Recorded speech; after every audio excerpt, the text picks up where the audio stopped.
Samsung Galaxy S24 സീരീസിലെ 3 smart ഫോണുകളാണിത്. ഈ ഒരു സ്മാർട്ട് ഫോൺ ഇറങ്ങിയ സമയത്ത് ഏറ്റവും കൂടുതൽ ആളുകൾ ആകാംക്ഷയോടെ കാത്തിരുന്ന ഒരു ഫീച്ചറാണ് AI കോളിംഗ് ഫീച്ചർ എന്ന് പറയുന്നത്.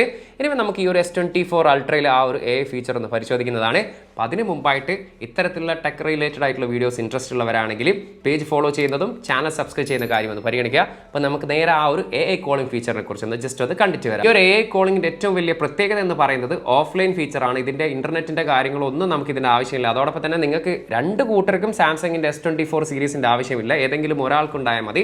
ഇനി നമുക്ക് ഇതിൽ നിന്ന് S24 അൾട്രയിൽ നിന്ന് നമുക്ക് മറ്റൊരു സ്മാർട്ട് ഫോൺ, അതായത് ഐഫോണിലേക്ക് ജസ്റ്റ് ഒന്ന് കോൾ ചെയ്ത് നോക്കാം. എന്നിട്ട് ഞാൻ നിങ്ങൾക്ക് ലൈവായി കേൾപ്പിച്ച് തരാം എത്തരത്തിലായിരിക്കും ഈ ഒരു AI കോളിംഗ് ഫീച്ചർ വർക്ക് ചെയ്യുന്നുള്ള കാര്യം. 14ഓളം ലാംഗ്വേജിലാണ് നിലവിൽ സപ്പോർട്ട് ആയിട്ടുള്ളത്. ഇന്ത്യയിൽ നിന്നും ഹിന്ദിയാണ് ഇതിൽ സപ്പോർട്ട് ഉള്ളത്. എനിവേ ഐഫോണിൽ നിന്നും സാംസങ്ങിലേക്ക് ഞാൻ ജസ്റ്റ് ഒന്ന് കോൾ ചെയ്ത് കാണിച്ചു തരാം. ഇതെങ്ങനെയാണ് വർക്ക് ചെയ്യുന്നത് ചോദിച്ചു കഴിഞ്ഞാൽ, നമ്മൾ കോൾ അറ്റൻഡ് ചെയ്യുന്ന സമയത്ത് അല്ലെങ്കിൽ കോൾ ചെയ്യുന്ന സമയത്ത് നമുക്ക് കോൾ അസിസ്റ്റ് എന്നുള്ളൊരു ഓപ്ഷൻ കാണാൻ സാധിക്കും. അത് പ്രസ് ചെയ്ത് കഴിഞ്ഞാൽ പിന്നീട് ലൈവ് ട്രാൻസ്ലേറ്റ് എന്നുള്ളൊരു ഓപ്ഷൻ കാണാൻ സാധിക്കും.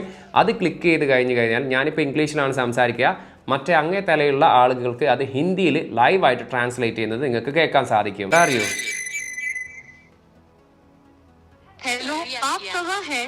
How can I help you?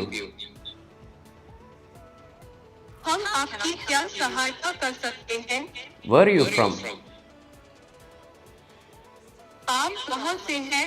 If you like the video, please do subscribe my channel. यदि आपको वीडियो पसंद है तो कृपया मेरे चैनल की सदस्यता लें। ഇപ്പോൾ കേട്ടെടുത്തോളം വളരെ മികച്ച രീതിയിലുള്ള ഒരു AI ഫീച്ചറായിട്ട് തന്നെയാണ് എനിക്ക് തോന്നിയിട്ടുള്ളത്. നല്ല രീതിയിൽ തന്നെ നമ്മുടെ ആ ഒരു ഇംഗ്ലീഷിനെ ഹിന്ദിയിലേക്ക് ട്രാൻസ്ലേറ്റ് ചെയ്യുന്നുണ്ട്. ഭാവിയിൽ തന്നെ മലയാളം കൂടി ഇതിൽ വന്നു കഴിഞ്ഞാൽ നമുക്ക് വളരെ നല്ല മികച്ച രീതിയിലുള്ള എക്സ്പീരിയൻസ് തന്നെ ഇതിൽ ആസ്വദിക്കാൻ സാധിക്കും.